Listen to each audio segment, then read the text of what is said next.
It seems like everybody these days has a passing familiarity with string theory. Whether it's in movies, TV shows, or songs, it appears that string theory has nested itself in our collective consciousness. But what is string theory? Why do scientists study it?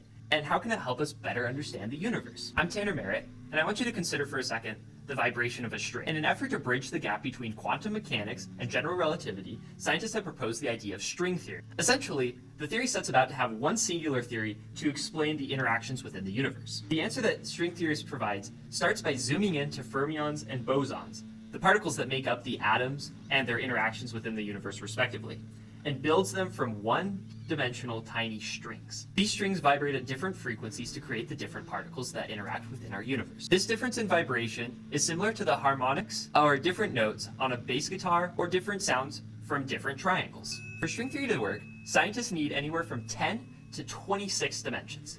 We currently live in 3 dimensions with one time dimension. So where are those extra dimensions? I want you to imagine for a second that you're an ant walking on a hose. From your perspective, you're on a 2D plane, being able to go about the circumference, as well as being able to go up and down the hose. From an outside perspective of somebody looking at the hose from far away, you would look like a one-dimensional dot on a 2-dimensional object, the hose having just the length dimension, and you being that little speck on the hose that somebody would see from far away. In string theory, this is believed to be our relationship between the extra dimensions that are needed within it to explain our current understanding of the universe and how it functions properly. This idea is called compactification. Additionally, it is possible that extra dimensions are much bigger than the 4 dimensions that we work within, making us merely a sheet in a grander dimensional plane. Let's go back though to compactification.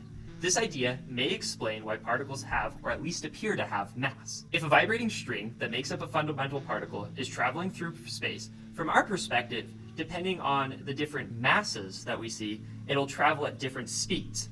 However, if we consider from the particle's perspective, it may be rotating around a smaller dimensional plane, thus taking a longer path to get to the same location, making it look like it's going smaller, making it appear to have mass. If string theory is proved, it'll help to explain physics and gravity at a quantum level, which is crucial to explaining black holes. It has helped to develop new math. It explains the standard model that we currently use to explain the universe much more in depth. Finally, it presents new particles such as axions, which are considered the building block of dark matter, and dark matter helps to explain the expansion of the universe.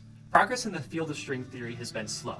However, breakthroughs in every field typically are in the modern age. Despite the slow progress, string theory still stands as a strong contender to explain the universe.